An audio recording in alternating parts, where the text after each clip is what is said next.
Assalamualaikum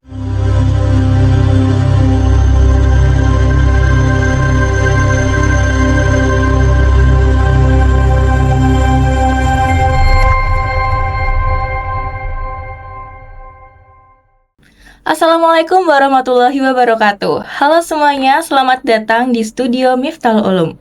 Belajar, mendengar, berkolaborasi.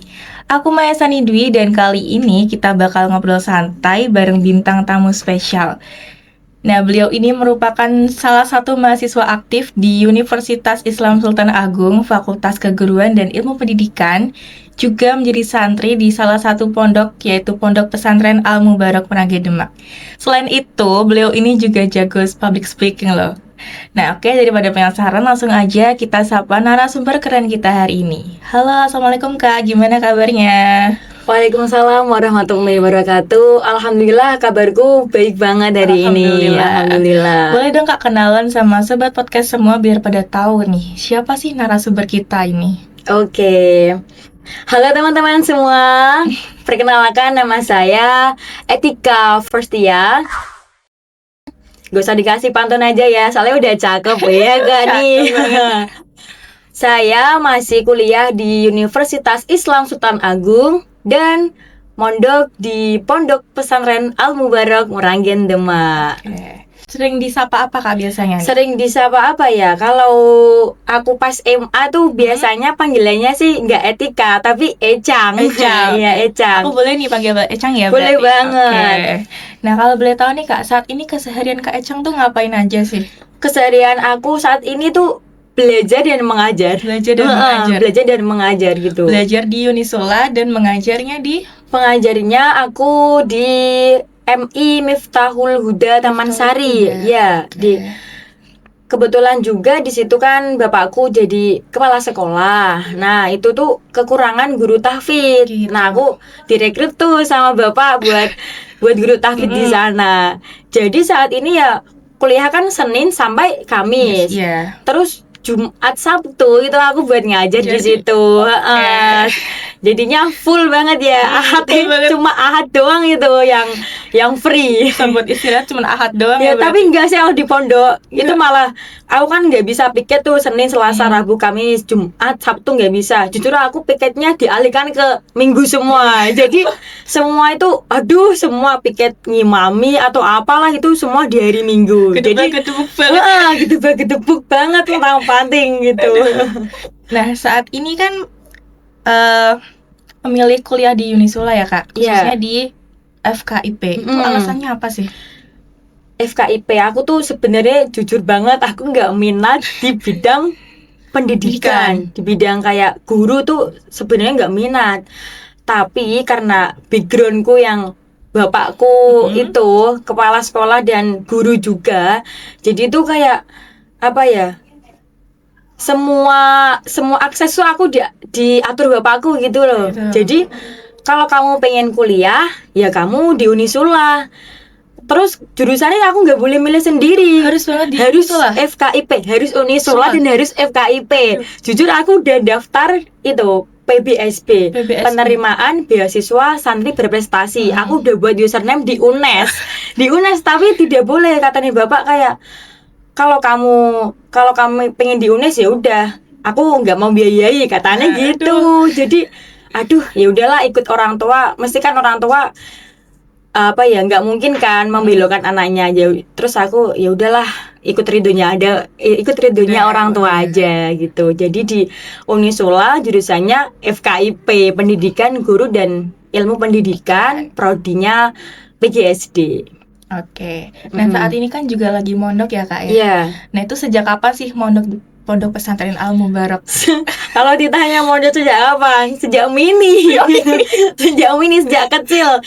Lulus SD udah mondok. Sampai sekarang ini kuliah juga masih mondok gitu. Jadi dihitung berapa tahun ya? 6-7 tahun ini. 6 naik lah. Oke, bisa ceritain dikit dong Kak pengalaman jadi santri selama 7 tahun mondok tuh. Pengalaman jadi santri. Aduh, santri tuh jujur seru banget ya. Kayak kita tuh kenal relasi banyak dari berbagai daerah kayak gitu kan, teman-temannya banyak, ada yang dari Sumatera, ada yang dari Kalimantan. Jadi kita bisa bertukar cerita, relasi. Terus nggak itu juga, tapi juga ada buat pendidikan agama itu sangat sangat apa ya, mumpuni gitu lah kalau di pondok tuh. Jadi tuh kita tuh dilatih buat disiplin, mandiri, menghargai waktu, sabar juga kan harus ngantri ya, apa ngantri, mau mandi antri, mau itu loh sepatu kayak mau berangkat sekolah aja itu harus ngantri, kok semua itu santri yang ngantri gitu. Nah kan pasti kan disiplin, santri kan identik sama kata disiplin ya. Dari bangun subuh, sholat jamaah, kegiatan aktivitasnya itu Kak Eceng tuh dapat hal apa sih, hal utama apa sih yang didapat selama mondok? Selama mondok itu kayak disiplinnya. Iya. Kita tuh lebih bisa memanage waktu gitu. Kayak gimana ya, kalau ini habis sekolah, habis itu aku harus ini nih ngaji gitu loh. Jadi kayak kita harus bisa ngerem buat gak cerita, buat yang gak penting-penting atau apa, guyon gitu. Jadi dimaksimalkan lah buat waktu kita, soalnya emang apa ya, kalau mondok sama sekolah kan itu kan emang waktunya kan gimana ya, waktunya tuh kayak padat gitu loh. Nah jadi pintar-pintar kita, kalau kita nggak cuma malam ada tugas tapi kita keluyuran kemana, kalau jajan apa gimana, itu kan nggak bisa, kita sendiri ya. Yang rugi besoknya nggak ngerjain tugas atau gimana gitulah. Jadi kalau bisa tuh lebih menghargai waktu sih buat aku. Oke Kak Eceng, apa nih tantangan terbesar selama menjadi santri sekaligus mahasiswi? Tantangan waktu. Jujur bergelut dengan waktu, belum bisa manage waktu yang sempurna gitu. Selain kuliah dan mondok, Kak Eceng kan juga mengajar di madrasah ya. Itu gimana sih Kak ceritanya kok bisa mengajar di situ? Oh ya, awalnya tuh aku tuh lulus SMA tuh nggak langsung kuliah ya, jadi aku gap year. Nah pas gap year itu bapakku kan jadi kepala sekolah di MI. Itu juga awal mula itu kayak pembelajaran tahfidz. Nah, jadi tertarik tuh kayak coba kamu kan udah hatam. Coba kalau jadi guru di sini gitu. Awalnya direkrut dari bapak sendiri. Nah, habis itu kok kan habis itu ada haflah ya, tahu nggak haflah? Tuh kayak wisuda itu tak kasih kayak hataman gitu loh, kayak haul gitu kan? Nggak, hataman yang binado, bil ama, juz 1, juz 2 itu tuh tak kasih itu. Sebelumnya tuh nggak pernah ada dari tahun-tahun sebelumnya. Nah tak kasih itu, alhamdulillah banget itu. Biasanya yang daftar kelas 1 itu cuma 36 atau 40, itu pas tak kasih promosi kayak gitu sampai 80 siswa loh. Sampai 80 ya. Sampai ini ternyata berhasil banget. Nah, dari itu kayak bener-bener aku tuh nggak boleh keluar, nggak boleh kayak resign gitu loh buat kuliah ya. Ya udah nggak apa-apa kalau kamu kuliah ya tetap ngajar gitu. Soalnya hikmahnya kayak gede banget, bisa dapat murid kelas 1 MI 80 gitu loh. Wow, keren banget itu. Tapi udah sempet kan dengan jadwal yang sesibuk itu, pernah nggak kepikiran buat keluar aja deh dari pondok, out aja gitu? Oh iya, pernah kayak, Pak, aku udah kuliah, mondok, terus ngajar juga, aku pengen keluar dari pondok Terus katanya bapak, jangan, kayak dibarike dulu gitu. Dibarike kan gini toh, di pondokku tuh ada yang namanya tabarukan. Tabarukan itu kalau selesai hatam Quran itu ada gelondongke lagi. Gelondongke itu apa? Gelondongke kayak dari 1 sampai 30 lagi gitu loh. Nah itu tuh aku belum selesai karena biasanya aku nggak sekolah kan, ngapal gini nggak sekolah, pas udah gap year itu loh. Nah pas gap year kan kayak ngajar, jadi tuh waktunya terbagi-bagi. Nah itu yang buat aku kendala sebenarnya. Tapi malah nggak apa-apa, jalani semua aja. Toh juga aku udah bilang ke Bunyai, tapi katanya nggak dibolehin. Kamu rumahnya kan deket dari sini, sama aja toh jarakmu berangkat ke Unisula sama dari pondokan sama aja. Ya udah, jangan Iya padha wae napa Mang Boyong ngono lho. Nah, mungkin salah satu faktornya karena Kak Eceng ini merupakan santri berpotensi ya. Enggak juga. Enggak juga. Oke. Nah, menurut Kak Eceng nih, apa sih Kak keistimewaan dari pendidikan pesantren yang nggak ada di dunia perkuliahan? Iya. Pendidikan agama. Pendidikan agama Dengan nomor agamanya kualitasnya jis ya. Untuk pendidikan agama di bidang fikih itu aku suka banget di pondokku cara prakteknya. Kan biasanya kan ada pondok Quran yang enggak mementingkan hukum gitu loh.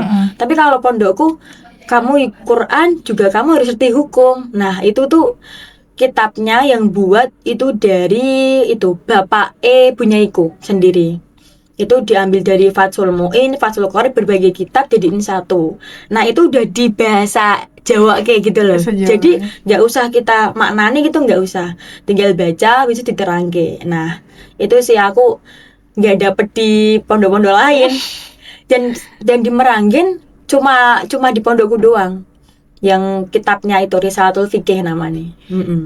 Jadi yang ambil tahfidz itu usia berapa Kak? Mulai dari usia berapa? Tahfidz aku kelas berapa ya? Kelas 3 menginjak kelas 1 SMA. Kelas 3 SMP. SMP ya, menginjak 1 SMA. Oke. Itu. Kok bisa sih ambil keputusan buat jadi tahfidz gitu? Susah loh padahal. Gini ya, aku sebenarnya nggak ada di benakku kayak aku mau jadi penghafal Al-Quran tuh nggak ada. Aku punya temen deket, itu namanya tuh Rosa. Lah dia tuh dari kelas 1 udah ngafalin tuh. Aku kayak kok gimana ya, kalau energi orang positif kan kita bisa tertular tuh. Lah aku tuh temannya itu kayak aku itu aja ya pengen kayak dia ya tak ngapalke juga lah gitu. Akhirnya bilang bapak seneng banget lah kayak nggak ada cita-cita kok anak ini pengen ngafalin gitu. Nah dari itu aku tertarik sama temanku cuma gara-gara melu-melu gitu loh. Melu-melu nggak dari hati sebenarnya. Terus ya udah jadilah gini gitu. Ya aku kalau lihat Kak Eceng tuh orangnya tuh kayak positive vibes banget. Orang apa? Iya gimana? Green flag. Nah itu kan pasti ada motivasi kan Kak buat terus maju. Itu ada nggak sosok tokoh inspiratif yang buat jadi panutan? Ada. Aku ngefans banget sama yang namanya tuh Sherly Anavita, Rian Faherdi. Kayak dia tuh gini loh. Dia tuh masih muda, tapi itu sangat berdampak bagi pemuda gitu loh. Influencer sih dia kan. Jadi itu gimana ya? Pengen kayak gitu gila aku loh. Dia motivator. Motivator. Dia motivator, juga jurnalistik, terus pemateri juga. Terus kayak aku pengen kayak itu gitu loh. Dia tuh bisa bisa membuat dampak bagi pemuda buat terus maju gitu. Oke, menurut Kak Eceng tuh tantangan terbesar buat generasi muda saat ini apa? Tantangan terbesar buat pemuda saat ini adalah kesehatan mental. Kesehatan mental. Iya, kesehatan mental tuh kalau muda tuh kan banyak ya yang kayak nggak bisa menyelesaikan masalah, tapi itu langsung gini loh, langsung bunuh diri gitu. Nah, itu kan banyak sekali bunuh diri tuh 70% tuh anak muda rata-rata. Nah, jadi tantangan terbesar kamu harus bisa mengolah kesehatan mental biar mentalnya tuh nggak langsung apa-apa bunuh diri gitu. Oke. Ngomongin soal pendidikan nih Kak, apa mimpi terbesar Kak Eceng nih dalam dunia pendidikan? Mimpi aku menjadi influencer buat anak-anak, ya, biar bisa mewujudkan mimpinya tuh dengan sungguh-sungguh gitu loh, nggak yang putus asa lah. Aku mau jadi pemuda yang berdampak bagi pemuda kayak tadi loh Sherly gitu. Nah kalau dikasih kesempatan buat membenahi sistem pendidikan nih Kak, ada gak satu hal yang pengen Kak Eceng rubah? Ada sih, metode pembelajarannya dirubah menjadi seperti apa nih? Ini kalau guru-guru sekarang ya mohon maaf ya nggak semua sih. Kalau yang saya itu nggak alami sih sebenarnya, kayak observasi atau diteliti tuh kayak gini. guru mengajarkan itu tuh kayak cuma nganokin nilai doang sing diunggulke gitu loh. Tapi tuh terus juga kayak menghabiskan materi padahal anak itu belum apa ya, belum nyantol, Belum terlalu paham. tapi terus pokoknya semester 1 harus sampai sini gitu loh. Itu mau merubah sih metode pembelajarannya biar apa ya, biar enggak, padahal belum paham tapi disuruh kamu harus paham sampai bab ini gitu loh. Terus juga nilai itu kayak guru tuh berpatok dengan nilai banget ya, 90, oh ini anaknya pinter, oh ini gini. Padahal kan nggak semua orang yang nilainya bagus itu dia mendalami skill di bidang itu gitu loh. Ini kan lagi marak-maraknya kurikulum merdeka ya. Nah, siswa tuh berangkat sekolah nggak cuman belajar aja, kadang kan juga banyak prakteknya. Itu paham juga enggak, kadang kan ada yang kayak gitu ya. Atau juga itu di kurikulum merdeka tuh gini, tidak boleh menunggakkan siswa. Iya. Nah kan, kamu bisa nggak bisa pokoknya harus naik.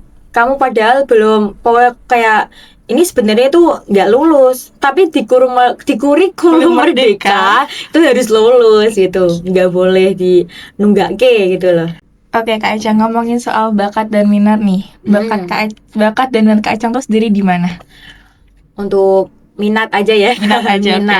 Minat aku di bidang public speaking. Public speaking kan banyak, ada MC, terus juga ada pidato, ada berpuisi. Nah, aku tuh minatnya di bidang pidato. Dan storytelling sih. Gitu.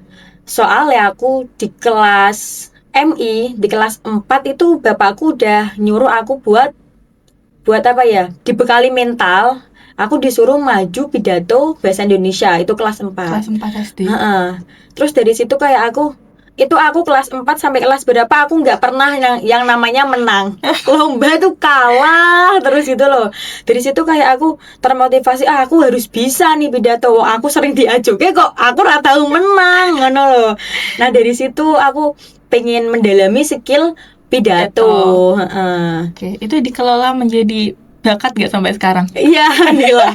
Dan alhamdulillah juga nih teman-teman ya, aku buka itu les privat pidato dan bercerita, berpuisi buat anak MI, MTS, SMA. Boleh tuh lihat aja di akun Instagram aku.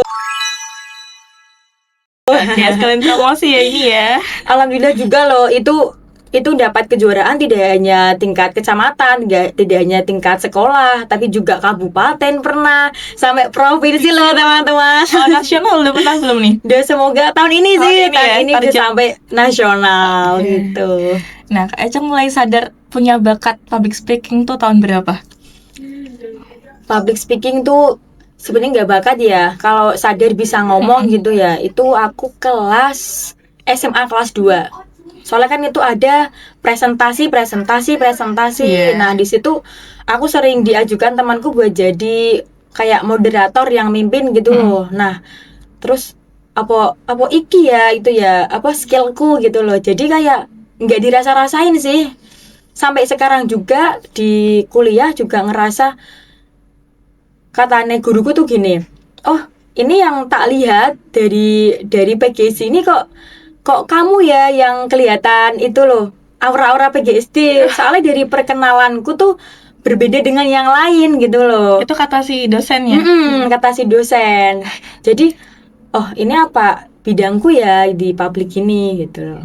Selama menekuni public speaking tuh ada gak Kak pengalaman paling berkesan? Yang pertama itu kita bisa berkomunikasi dengan semua orang. Kita tuh kayak gampang sosial gitu loh. Kesannya ki dampak positif di kita tuh bagus. Kita bisa bersosial sama siapapun dengan mudah ya.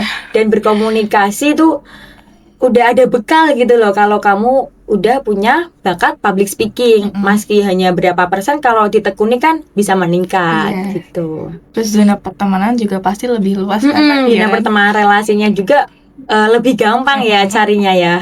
Kan gak semua orang itu bisa kan Kak public speaking. Nah itu gimana sih tipsnya biar melatih kemampuan berbicara di depan umum?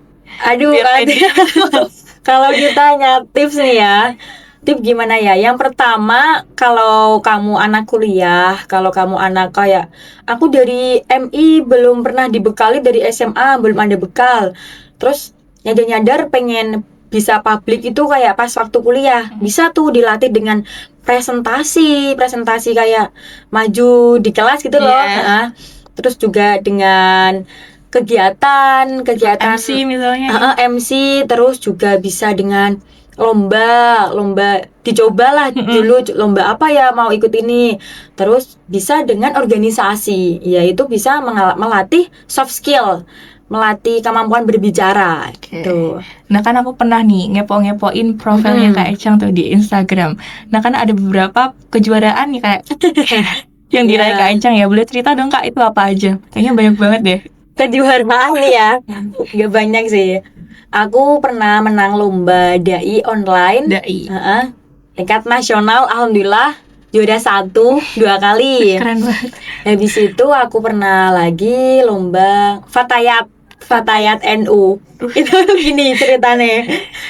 Aku nggak ikut Fatayat.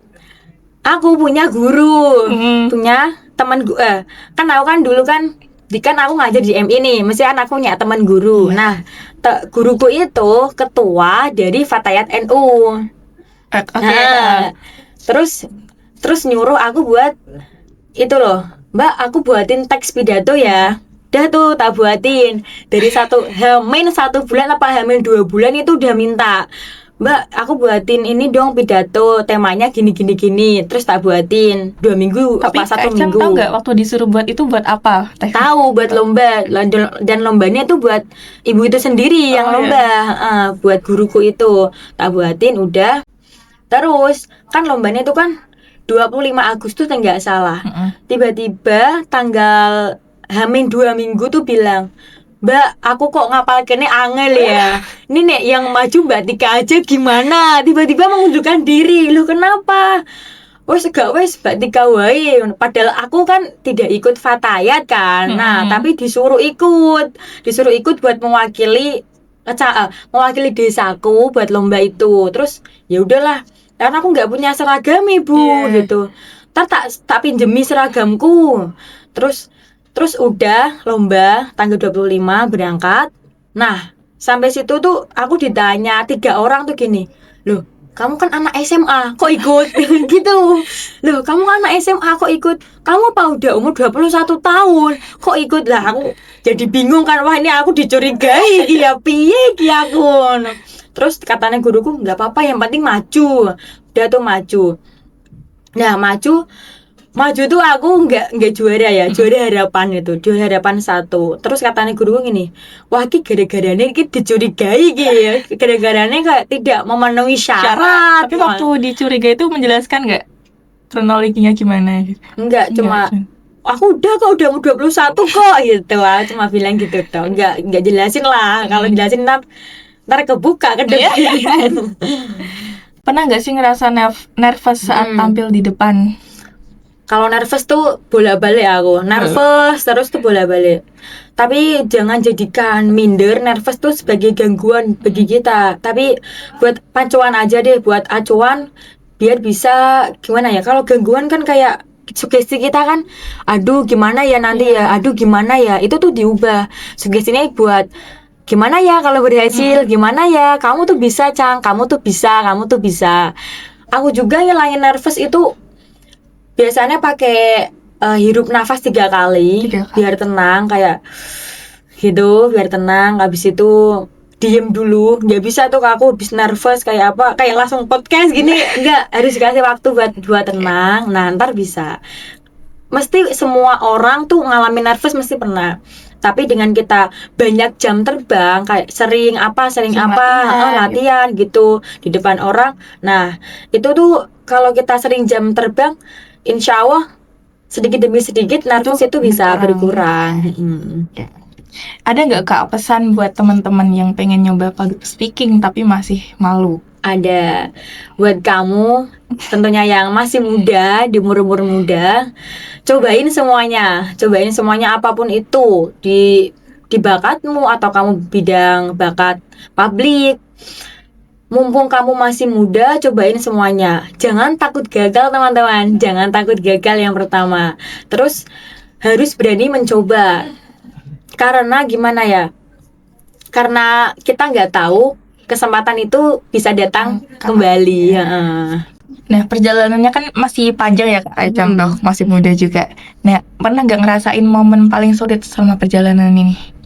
Momen paling sulit itu banyak, tapi untuk saat ini yang aku rasain tuh kontrol emosi. Itu paling sulit jujur. Kalau dewasa tuh yang sulit itu kontrol emosi. Mencoba diam padahal kamu benar, mencoba apa ya, ngalah padahal kamu tuh sebenarnya menang, nggak salah gitu. Kontrol emosi itu nomor 1 sih. Oke, Kak Ecang pernah bayangin nggak kalau Kak Ecang ini bukan seorang mahasiswi, bukan seorang santri, bukan juga seorang guru madrasah, kira-kira bakal jadi apa? Nggak jadi apa-apa.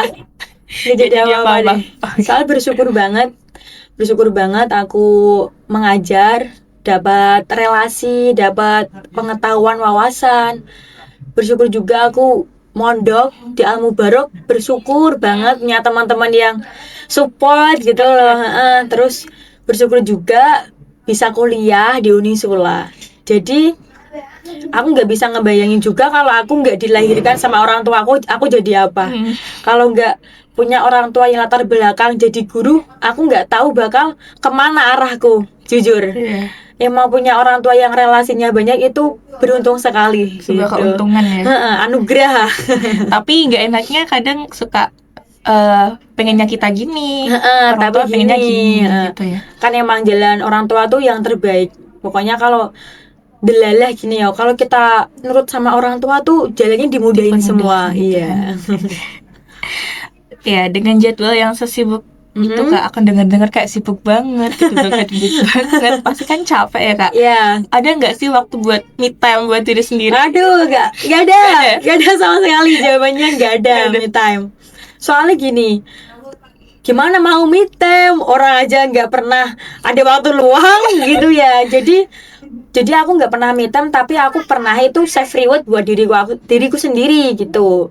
Kayak aku habis memenangkan sebuah apa atau apa gitu, itu aku kalau biasanya pengen aku habis menang ini nih, aku pengen makan seblak deh. Nah, itu tuh menurutku udah me time sih, udah self reward juga gitu. Cuma itu tuh doang sih aku. Nggak pernah kayak sehari mau me time, mau ini nggak pernah. Tapi kalau lagi capek-capeknya tuh biasanya ngilangin capek itu gimana Kak? Kalau lagi capek-capeknya, kalau lagi kayak mumet-mumetnya ya, stres gitu. Biasanya aku suka nih minum kopi yang pertama. Minum kopi. Iya, biar refresh, plong.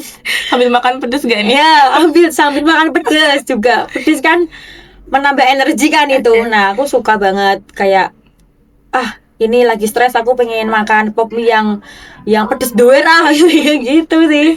Makan pedes, minum kopi ya itu favoritku kalau lagi stres. Nggak stres juga aku favorit apalagi stres. Boleh sih tapi jangan keseringan ya, soalnya asam lambung say hey gitu. Oh iya. Jadi aku pas spekta kemarin itu aja kayak waktunya kan padat banget, stres banget itu tugas itu aku satu hari bisa 4 kopi. 4 kopi. 4 itu selama sampai sekarang hampir 1 bulan. Itu aku pagi berangkat ke kuliah beli, istirahat beli lagi, pulang beli, malam beli kopi lagi. Sampai sekarang aku itu aman, perutnya aman. Alhamdulillah sih, nggak dari riwayat asam lambung aku. Alhamdulillahnya gitu ya.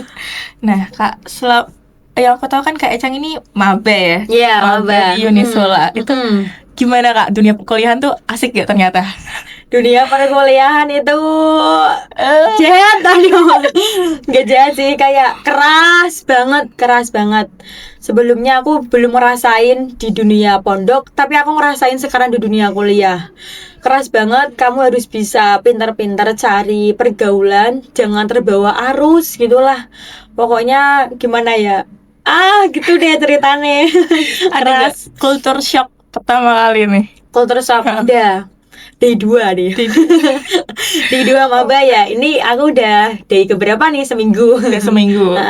Day 2 kemarin tiba-tiba tuh ya adalah problem. Terus aku paling shock, aku nggak pernah yang namanya dilabrak sama orang. Lah tiba-tiba itu aku dilabrak sama teman sekelasku sendiri.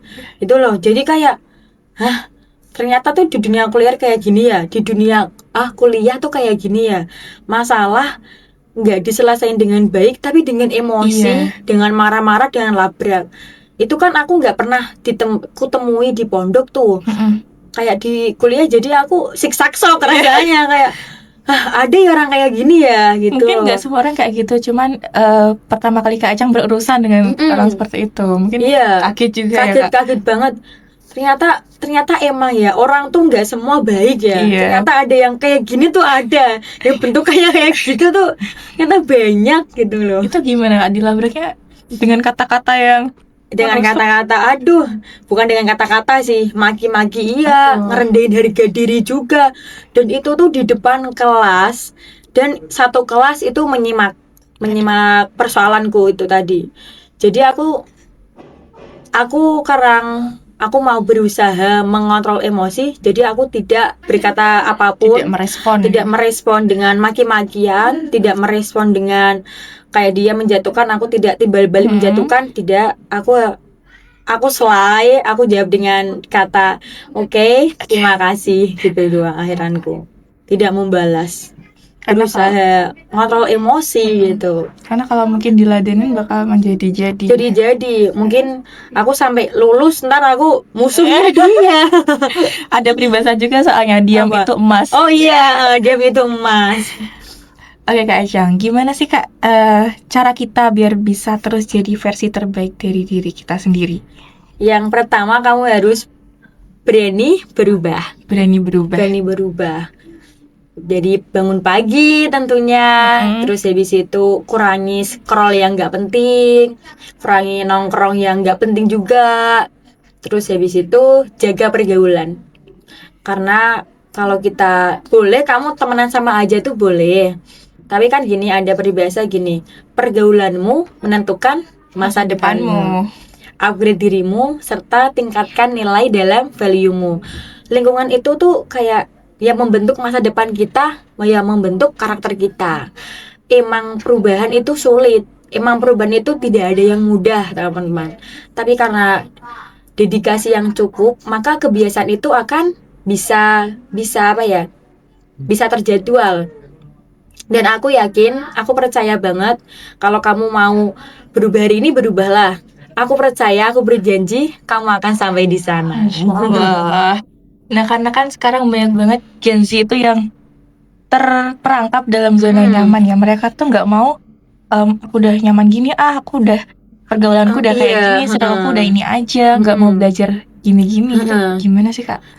Kalau buat stuck gitu ya itu dia nggak bisa terus maju, nggak bisa akan maju kalau dia udah merasa dirinya cukup, merasa dirinya udah sampai finish, itu dia nggak bakal bisa berupgrade. Kan gimana ya? Sukses itu tuh gak ada kata finish gitu loh. Iya kan? Kayak rasanya tuh haus terus kan. Kalau dia merasa dia circle-nya cuma itu, terus dia merasa cukup, ya dia nggak bisa berubah. Jadi harus ada dorongan dari kita sendiri. Dan lebih-lebih kalau lingkungan juga baik. Kan emang bagus tuh kalau lingkungannya baik, kan bisa berpengaruh dengan kita walaupun itu cuma 30%.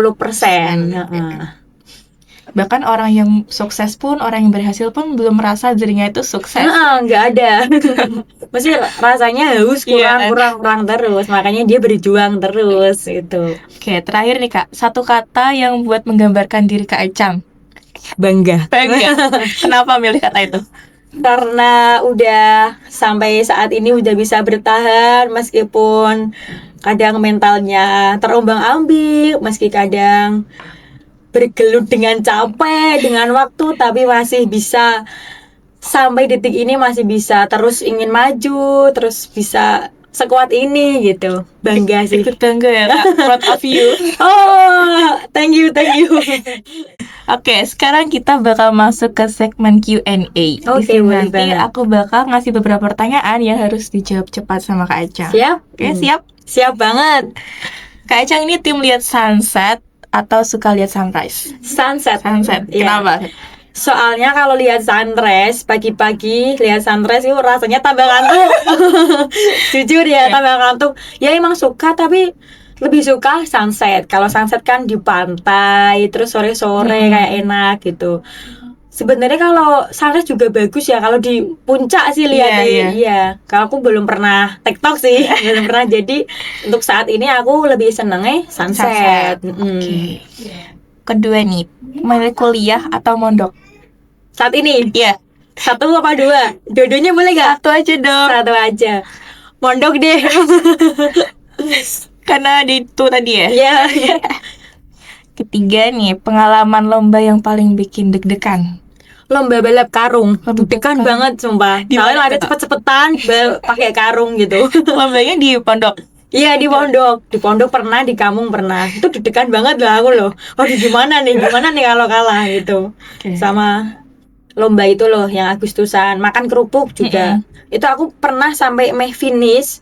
Tapi kalau nggak finish sih, apa namanya? Final. Ada semifinal itu aku kalah. Soalnya ya ada temanku yang lebih jago. rakus lagi. Oke, satu hal yang paling bikin Kak Ecang bahagia. Satu hal yang bikin aku bahagia adalah dapat apresiasi dari teman-teman dan dapat support system yang baik. Support system temanku sendiri nih. Itu aku tadi hal yang paling bikin bahagia. Iya itu, mendapat support system dan apresiasi dari orang-orang sekitar. Aku punya support system, dia tuh juga masih kecil, kelas 2 SMA. Tapi bersyukur banget punya teman yang menyupport gitu loh. Tidak habis-habis dia nyupport dari aku. Kayak walaupun dia capek, tapi aku curhat capek, dia tetap merespon, dia tetap membalikan mood gitu loh. Itu support system sih terutama. Emang support system tuh ngaruh banget buat banget. kita berproses ya. Iya. Soalnya kalau nggak ada itu, ya mau ceritanya ke siapa? Iya, tapi ya kalau pacar ya nggak apa-apa sih, tapi nggak punya. Jangan dulu deh Kak. Oke. Pertanyaan selanjutnya, kalau lagi jenuh Kak Ecang tuh biasanya ngapain? Kalau lagi jenuh biasanya aku melamun. Melamun aja. Kalau melamun soalnya beban-beban apa tuh tercantum semua ya. Terus habis itu juga lihat yang melamunnya tuh nggak melamun di tempat, nggak. Aku lebih memilih melamun ke lapangan apa kemana. Soalnya kalau lihat yang ijo-ijo itu bikin refresh rasanya.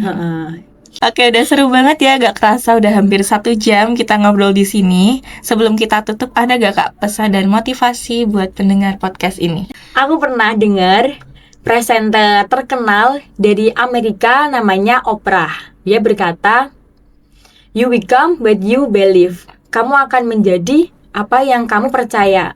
Kalau kamu percaya kamu nggak bisa, ya selamanya kamu nggak akan bisa. Tapi kalau kamu percaya dirimu bisa, ya maka kamu akan bisa, gitu teman-teman. Ini pagi-paginya udah cerah, ditambah pencerahan dari Kak Ecang tambah cerah ya teman-teman. Luar biasa banget ya kisah dan pengalaman dari Kak Ecang hari ini. Kita belajar banyak tentang keteladanan dalam meraih ilmu dan ketangguhan seorang wanita. Terima kasih Kak Ecang sudah mau berbagi cerita di podcast kita kali ini. Semoga semakin banyak anak muda yang terinspirasi dan meniru jejak positif Kak Ecang. Terima kasih. Terima kasih buat teman-teman yang udah mendengarkan episode kita kali ini. Semoga apa yang kita bahas hari ini bisa menambah wawasan dan menjadi inspirasi buat kita semua. Sampai jumpa di episode berikutnya, masih bersama saya Maya Sanidwi di Studio Miftal Ulum. Tetap semangat, terus belajar dan jadilah cahaya bagi sekitarmu. Wassalamualaikum warahmatullahi wabarakatuh. Ya. Terus nggak? Boleh. Oh, ya, sip.